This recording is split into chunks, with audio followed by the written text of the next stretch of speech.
precisamente en materia de descongestión judicial, es decir, de ver cómo conseguimos que en los muchos despachos judiciales en los que hoy hay acumulados un montón de procesos que los jueces no dan abasto para resolver tan rápidamente como fuera de desear, en los muchos despachos judiciales en donde por razón de los trámites que deben cumplirse, por razón de las instancias que deben surtirse, los procesos suelen demorar entre nosotros inclusive 10 años o más. Y está perfectamente claro, lo está para todo el mundo, que una justicia que tarda 10 años en llegar, así llegue con una decisión muy sabia, resulta una decisión insatisfactoria desde el punto de vista de la justicia. Hemos trabajado en materia de reingeniería de entidades y de dependencias que están adscritas al despacho del Ministerio de Justicia. Por una parte, le hicimos una reingeniería importante al Instituto Nacional Penitenciario y Carcelario que dirige el señor Brigadier General Ricaurte, una reforma de ingeniería que consiste fundamentalmente en haberse dispuesto la creación de un nuevo organismo, una unidad administrativa especial que habrá de dedicarse de los servicios carcelarios, es decir, de lo que es la administración de las cárceles, de lo que es la construcción de nuevas cárceles, de lo que es la gerencia propiamente administrativa de los distintos temas que dicen relación con las cárceles, de modo que el Instituto Nacional, el INPEC propiamente tal, pueda concentrarse de mucha mejor manera en las tareas fundamentales que constituyen su razón de ser y su misión, que son las tareas fundamentales de guardia y vigilancia, por una parte, pero sobre todo la más importante de todas, la de resocialización de quienes han sido castigados con una privación de su libertad por un tiempo más o menos largo por la comisión de unos o de otros delitos. En eso queremos concentrarnos, para que además esa resocialización se cumpla por la vía por la que debe cumplirse de mejor manera, que es a base de educación, que es a base de la práctica de deportes, que es a base del desarrollo de tareas que van a enriquecer culturalmente a quien está privado de la libertad, de modo de conseguir que realmente la persona que sale al final sea muy distinta de aquella que entró habiendo cometido un delito y habiendo sido castigado por ella. Hemos dispuesto también la creación que se había ordenado en la ley de la Agencia Nacional de la Defensa Jurídica del Estado, cuyo propósito es fundamentalmente el de coordinar la defensa del Estado en los muchísimos, en los centenares de miles de procesos en los cuales el Estado o entidades del Estado han sido demandadas por los colombianos. Desde luego, el propósito es el de que la defensa sea mejor, que la defensa se cumpla como corresponde, que el Estado sepa defenderse, que pueda expresar sus argumentos, que pueda dar sus razones, que pueda hacer valer sus pruebas.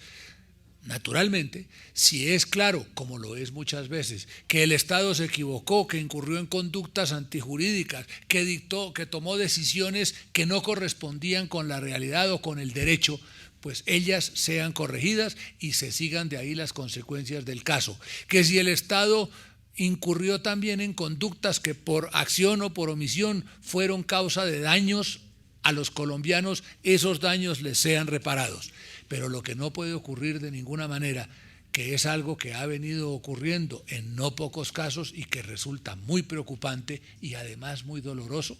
es que haya personas y que haya además colegas míos abogados que han resuelto considerar que uno puede hacer de demandar al Estado un negocio, que puede hacer de demandar al Estado una expresión de codicia para ver si le suena la flauta, para ver si logra conseguir algunos recursos a los que sabe bien que no tiene derecho. Eso no se puede permitir. El Estado entonces tiene que defenderse bien, defenderse apropiadamente, defenderse con los abogados con los que debe defenderse, con los que sean los más apropiados para esa defensa, defenderse con los argumentos que corresponden. Esa tarea va a cumplirla la Agencia de Defensa Jurídica del Estado y para su cabeza el presidente de la República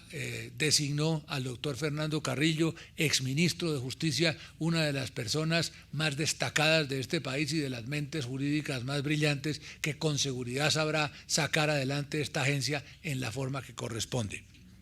Se dispuso también, y ya se llevó a cabo en lo fundamental, la supresión y la consiguiente liquidación de la Dirección Nacional de Estupefacientes. Lo cierto es que la Dirección Nacional de Estupefacientes estaba gravemente enferma y que estaba gravemente enferma de muchos males, sobre todo de los males del alma. Por consiguiente, resultaba indispensable que prescindiéramos de los servicios de la Dirección de Estupefacientes y así se hizo. Se la va a reemplazar en parte por el Ministerio de Justicia, que va a encargarse de las tareas que corresponden a la política, al trazado de la política en materia de lucha contra las drogas, tanto nacional como internacionalmente, y lo que es la administración, pero sobre todo la realización de los bienes que han sido incautados y luego objeto de extinción del dominio, la cumplirá quien tiene a su cargo la liquidación, que es la fiduciaria, la previsora, que para eso ha designado una magnífica apoderada que está empeñada en sacar adelante esas tareas. Por lo demás, resulta también grato ver cómo van avanzando distintos proyectos. Ya el proyecto de reforma constitucional a la justicia, que busca introducir algunos cambios y algunos correctivos en algunas de las instituciones que creó la Asamblea Nacional Constituyente y que han mostrado que adolecen de ciertas fallas, están en trance de mejorar, están en trance de adecuarse a lo que corresponde. Y por otro lado, el proyecto apunta en la dirección que constituye la preocupación fundamental del gobierno en esta materia, que es la de descongestión de los despachos judiciales, la de buscar que se agilice el trámite de los mismos, que se descargue el exceso de trabajo que tienen sobre sí tantos jueces de la República que simplemente no dan abasto para realizarlo con la presteza con la que correspondería y sobre todo con la que aspiramos los colombianos a que ocurra. Ese trámite de reforma constitucional va muy adelante, pero por supuesto, esta es ocasión para repetir una vez más lo que hemos dicho muchas veces: la reforma de la justicia no está contenida toda ella en el proyecto de reforma constitucional, mal podría estarlo. Esa es solamente una parte de la reforma constitucional, lo demás va por el camino de proyectos de ley que también se están tramitando y que han ido haciendo tránsito rápidamente en el Congreso de la República, que nos ha dado un apoyo y un respaldo fundamental. Me refiero a la ley del nuevo y futuro Código General del Proceso, que a través de la implantación del sistema de la oralidad y de la agilización de los trámites deberá hacer que se reduzcan enormemente los tiempos, que se reduzcan enormemente los inconvenientes, los obstáculos, los esguinces que tienen nuestras disposiciones procesales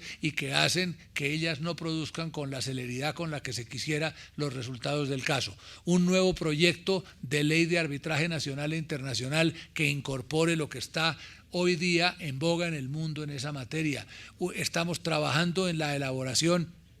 de un código penitenciario y carcelario que sirva en esa dirección a la que ya me referí, de la resocialización como corresponde, en donde se establezcan distinciones en función del tipo de delincuentes, del tipo de delitos, para efectos de que la pena tenga unas ciertas gradaciones en la forma como ella se cumple, en función de qué comportamiento haya observado y qué conducta haya tenido previamente quien ha sido privado de su libertad, para efectos de que puedan, como se dice popularmente, apretarse clavijas en aquellos casos en los cuales ese comportamiento deja que desear y pueda hacerse más manguiancho en relación con aquellas otras personas que evidentemente se ve que están en buen camino en las vías que corresponden a la resocialización. Hemos trabajado también en las normas que buscan reglamentar, y lo han hecho, el conjunto de medidas que deben ponerle los dientes que corresponde a las disposiciones legales que entre nosotros han venido queriendo resolver ese viejo y triste problema de este país, que también lo es de muchos otros, el de la violencia intrafamiliar y sobre todo el de la violencia contra las mujeres. Quiero repetir una vez más, estamos absolutamente convencidos, profundamente convencidos, de que no existe una sola razón en el mundo que justifique y legitime que un hombre le pegue a una mujer. Eso no puede ocurrir. Y en esa materia el gobierno quiere andar sumamente duro en aplicación de las disposiciones correspondientes. Pero la gente nos tiene que ayudar. Ejerzan, por ejemplo, la acción de tutela, no necesariamente la propia víctima, que a veces se siente atemorizada de hacerlo por las consecuencias que puedan representar para ella. Pero por lo que dice la Constitución y por el camino de la tutela, la denuncia la puede poner un pariente, un profesor, un médico, una enfermera, un simple transeúnte, un buen samaritano, para que él nos ayude a que la justicia se encargue de acabar con esa cultura de la violencia intrafamiliar y de la violencia contra las mujeres, para que le digamos de una vez por todas y definitivamente no va más. Y por último quiero hacer una rápida referencia a otro proyecto, para mí absolutamente crucial, en el que estamos trabajando, el proyecto de un nuevo código de ética profesional de los abogados. Los abogados somos la materia prima de la justicia. Los abogados debemos ser los apóstoles de la justicia. De nosotros depende en buena medida que la justicia funcione o que no funcione, que funcione prontamente o que funcione con retardo, que funcione rectamente o que se tuerza. Y para eso necesitamos unos abogados que tengan perfectamente claro en su cabeza y perfectamente claro en sus corazones lo que significa esta profesión, lo que dignifica esta profesión, la majestad que tiene y por lo mismo las responsabilidades y las obligaciones que nos impone a quienes tenemos el privilegio y el honor de ostentar el título de abogados, para que seamos lo que debemos ser y no lo que no debemos ser, para que les aconsejemos a nuestros clientes cuando en un momento determinado aspiren a algo torcido o a lograr sacar adelante algo a lo que no tienen derecho, para que no crean que los abogados son para ayudarles a no pagar las obligaciones que tienen o a no pagar los perjuicios que deben pagar por los daños que han causado o a no responder ante las autoridades o ante la ley cuando son llamados o citados por ellas. De ninguna manera. De modo que esto tiene que quedar consignado en un código que defina qué es el abogado, qué debe ser el abogado, cuáles sus obligaciones y por supuesto cuáles las sanciones que corresponde aplicarles en los casos en los que simplemente se desvían para mal y tristeza de esta profesión. De modo que, como puede verse claramente, son muchas las cosas que se han hecho, son muchísimas más las que restan por hacer, en las que estamos empeñados y que aspiramos con la colaboración de todos a sacar adelante. Muchas gracias. Maratón de resultados, el gobierno rinde cuentas y era el ministro de Justicia y del Derecho, Juan Carlos Esguerra. Quedan aproximadamente 14 minutos para que nuestros periodistas hagan sus preguntas aquí en directo en el Salón de Conferencias de la Casa de Nariño y además para que ustedes nos envíen sus comentarios, sus cuestionamientos a través de www.urnadecristal.gov.co. Pasamos a las preguntas. Tatiana Duque de Caracol Radio pregunta y se alista el periodista JJ Pinilla de Noticias Caracol. Ministro, muy buenas tardes. General, muy buenas tardes. Pregunta para el ministro. Resulta realmente indignante y hoy el país está indignado por el tema de que después de 3 imputaciones, llamados imputaciones de cargos, 3 audiencias, Luis Carlos Restrepo simplemente salga del país. ¿Qué opinión le merece esta situación y sobre todo si se puede hacer algo de parte del gobierno para lograr que pueda cualquier persona volver a presentarse ante la justicia, ya que podría presentarse un mal precedente? Y al general quería preguntarle sobre el tema de la reestructuración del IMPEC. Se ha hablado mucho del tema, pero pareciera que todavía hay fallas en al interior de las cárceles, sobre todo lo que pasó últimamente con la cárcel La Picota y la casa fiscal donde estaban recluidos los NULE. Gracias.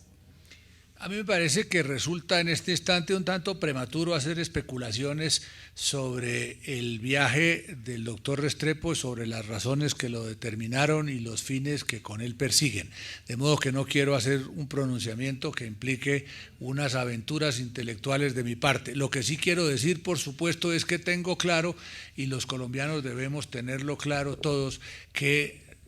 todos y cada uno de nosotros estamos obligados por la Constitución, por las leyes, y debemos estarlo por nuestras propias convicciones a presentarnos ante la justicia, a darle la cara a la justicia en cuanto seamos requeridos por ella. Y yo pues abrigo la convicción de que eso ocurrirá en el caso del doctor Restrepo como en todos los demás de colombianos que sean requeridos por la justicia. Creo que así debe ser. 2:48 de la tarde, el periodista JJ Pinilla de Noticias Caracol hará su pregunta y en minutos tendremos una pregunta elegida a través de urnadecristal.gov.co. JJ, adelante. Gracias, ministro. Cuando usted habla de un Código General del Proceso, estamos hablando de una nueva reforma al Código de Procedimiento Penal y dentro de ese código se puede incluir una norma que no permita que sucedan cosas como estas, que a la gente cuando tenga un proceso, independientemente de quién se llame, tenga esa norma la obligación de que permanezca pendiente a los llamados de la justicia. Gracias. Agradezco mucho su pregunta, que me sirve para hacer una precisión. No, el Código General del Proceso no es un código de proceso en materia penal, no es un código procesal penal, es un código cuyo ámbito son los procesos civiles, los procesos comerciales, los procesos agrarios y los procesos de familia. Se refiere solamente a ellos, pero a todos ellos. Es decir, es el código procesal que más frecuentemente va a utilizarse, como es el Código de Procedimiento Civil el que más frecuentemente ha venido utilizándose en el pasado. No solo por la proporción de los procesos que manejan en cuanto a su número, sino por el hecho de que normalmente el Código de Procedimiento Civil, mientras esté vigente y durante el tiempo en que lo ha estado, y este Código General del Proceso hacia el futuro, el uno ha sido y es, y el otro habrá de ser, el punto de referencia de todos los demás códigos de procedimiento en cuanto en ellos de repente no haya una disposición concreta que aplicar. Generalmente entonces deben acudir a lo que diga hoy el Código de Procedimiento Civil, mañana el Código General del Proceso. De modo que de eso se trata. Por lo que hace a los asuntos en materia procesal penal, también estamos trabajando en eso, estamos estudiando la eventualidad de una serie de modificaciones al sistema procesal penal. Algunas estamos viendo de trabajarlas y nos gustaría mucho hacerlo de la mano de la Fiscalía General de la Nación, otras las haremos directamente en el gobierno para luego pues discutirlas con la Fiscalía, llevarlas a la consideración del Congreso. Queremos previamente hacer lo que estamos haciendo, que es oír las voces de expertos a quienes les hemos pedido el favor de que nos ayuden, para cuyo efecto hemos convocado un consejo asesor integrado por unas de las más lúcidas mentes de penalistas que hay en el país. Luego, cuando tengamos listo el proyecto, lo llevaremos al Consejo Superior de Política Criminal y Penitenciaria para que lo mire. La idea es la de manejar esto, yo ya lo he anticipado, de modo integral por una parte, pero al mismo tiempo también con visión estructural, con desapasionamiento. El país tiene que superar la costumbre que ha venido teniendo de que las normas en materia penal deben ser el resultado de un episodio concreto, de una circunstancia particular, y por consiguiente generalmente corresponden a decisiones que, como se dice popularmente, tomamos en caliente. Y yo creo que en esta materia es importantísimo pensar en crear normas para legislar en frío, para legislar con calma, para legislar con el criterio de universalidad que corresponde. La idea pues no debe ser la de endurecer una pena cuando se ha cometido un delito a la víspera y entonces la gente sale a las calles a gritar cadena perpetua para ese delito o para ese delincuente, sino que todo se maneje con criterio, que todo se maneje con prudencia, pero por supuesto al mismo tiempo con severidad. Me parece que en esas normas habrá que introducir correctivos para que no pueda seguir ocurriendo que puedan colgarse de ahí sindicados o sus apoderados con el propósito de hacer que no funcionen, pidiendo un aplazamiento por A, un aplazamiento por B, no compareciendo a una audiencia por C, que las cosas funcionen al ritmo que trazan las organizaciones de justicia, la Fiscalía y los jueces, y por supuesto no al ritmo que quieren señalarles para ponerles un palo en la rueda en ciertas ocasiones sindicados y sus abogados. 12:53 de la tarde y estamos en la maratón de resultados. El gobierno rinde cuentas en este momento del ministro de Justicia, Juan Carlos Esguerra. Pasamos ahora a una pregunta que nos llega a través de www.urnadecristal.gov.co. Pregunta Clara Ramírez, señor ministro, ¿hasta cuándo se van a aguantar abusos como los de los NULE? ¿Cuál es el alcance de estos planes de anticorrupción? Ese tipo de abusos está claro que ya no se aguantan más, como lo ha demostrado lo ocurrido en los últimos días. La acción decidida, la acción clara, la acción contundente que han adoptado las autoridades del IMPEC de la mano de su director, el señor general Ricaurte, así lo demuestran. En cuanto quedó claro que aparecían en sus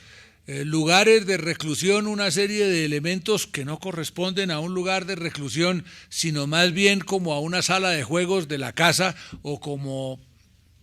a un salón de entretenimiento, de todos ellos se ha prescindido, todos ellos han sido quitados a las personas y se aplicarán las medidas correctivas que sean necesarias. Esas son otras de las cosas que deben quedar incorporadas en el Código Penitenciario y Carcelario que estamos trabajando, que cuando haya ese tipo de episodios se apliquen consecuencias duras,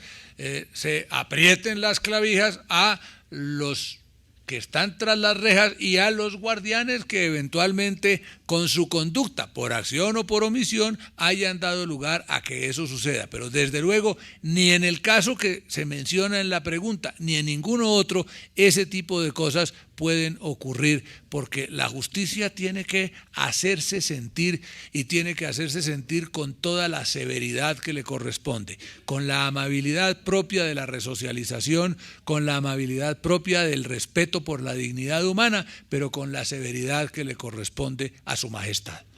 2:55 de la tarde en esta maratón de resultados. El gobierno rinde cuentas. Nos quedan tan solo 5 minutos, señor ministro. Debemos pasar a rendir cuentas con el señor ministro de Transporte, pero en este momento el periodista Juan Carlos Sosa de RCN Televisión hace su pregunta. Ministro General, muy buenas tardes. La pregunta que le hago al doctor Esguerra es la siguiente. Hoy el presidente Juan Manuel Santos hizo referencia a la relación con las Cortes, les envió un mensaje diciendo que todas sus declaraciones no pueden ser tomadas de pronto como ataque a la independencia de la justicia. Esto ya abre un nuevo camino en las relaciones, restablecer que las Cortes, que los integrantes de la justicia entren a la reforma de una vez por todas sin tener ningún tipo de crítica, ningún tipo de inconveniente con el gobierno. A ver, lo primero es que estoy seguro que las declaraciones del señor presidente no tenían el propósito específico de conseguir que las Cortes regresen a los debates relacionados con la reforma de la justicia, sino de que queden claros una serie de puntos fundamentales que tienen que ser claros en una democracia y que tienen que ser claros en un Estado de Derecho. ¿Cuáles son las relaciones que existen entre las distintas ramas del poder público? ¿Cómo se trata de relaciones entre ramas que funcionan separadamente pero que deben colaborar entre sí armónicamente? ¿Cómo deben ser, por supuesto, en todo caso, por encima de toda otra circunstancia, relaciones del más absoluto respeto por la dignidad de la otra rama, de los otros poderes, por las competencias y por los fueros de los otros poderes? Eso lo ha reafirmado el presidente de la República. Y ha dicho también, en mi opinión, con absolutamente toda la razón, que desde luego lo había dicho antes por la vía de un comunicado que expidió el Gobierno Nacional a través del Ministerio de Justicia, que desde luego la rama ejecutiva, como es su obligación y como es la convicción plena de quienes trabajamos en ella, respetamos y acatamos siempre las decisiones de los jueces, lo que no quiere decir que eventualmente no quepa la posibilidad de una expresión de preocupación, de un comentario, de una inquietud a la que pueda dar lugar un pronunciamiento de estos, porque además también de eso se trata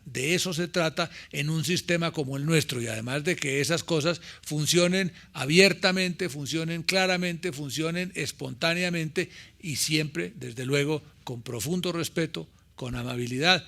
como está establecido que sea y como lo dijo con total claridad el señor presidente.